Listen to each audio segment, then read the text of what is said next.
സ്ഥാനം ഏറ്റെടുത്ത ഈ ചെറിയ കാലയളവിൽ തന്നെ ട്രംപ് പ്രകോപിപ്പിക്കാത്ത രാജ്യങ്ങൾ വളരെ ചുരുക്കവുമായിരിക്കും.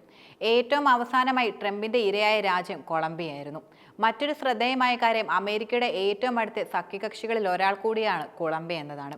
നാട് കടത്തപ്പെട്ട കുടിയേറ്റക്കാരെ കൊണ്ടുപോകുന്ന അമേരിക്കൻ സൈനിക വിമാനങ്ങൾ തിരിച്ചുവിട്ട കൊളംബിയയുടെ തീരുമാനത്തിലായിരുന്നു നിലവിൽ ട്രംപ് കൊളംബിയക്കെതിരെ പ്രധാനമായും തിരിഞ്ഞിരിക്കുന്നതെന്നും പറയാം. ഇതിന് മറുപടിയായി പ്രതികാര നടപടിയായി കൊളംബിയക്കെതിരെ ട്രംപ് കൈക്കൊണ്ടിട്ടുള്ളത് വ്യാപാര യുദ്ധമാണ്.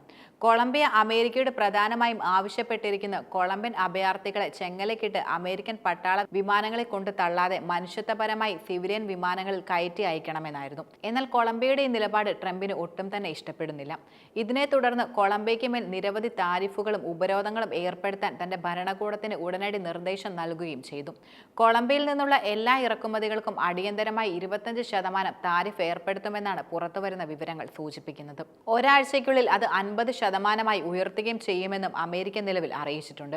കൂടാതെ കൊളംബിയൻ പൗരന്മാർക്ക് യാത്രാ നിരോധനം ഏർപ്പെടുത്തുമെന്നും പുറത്തുവരുന്ന റിപ്പോർട്ടുകൾ വെളിപ്പെടുത്തുകയും ചെയ്തു. എന്നാൽ വിട്ടുകൊടുക്കാൻ കൊളംബിയയും യാതൊരു വിധത്തിലും തയ്യാറായിരുന്നില്ല. അമേരിക്ക ചുങ്കം ഏർപ്പെടുത്തുകയാണെങ്കിൽ അമേരിക്കയിലെ ഉൽപ്പന്നങ്ങൾക്ക് തങ്ങളും തിരിച്ചു ചുങ്കം ഏർപ്പെടുത്തുമെന്ന് കൊളംബിയ അറിയിക്കുകയും ചെയ്തിട്ടുണ്ട്.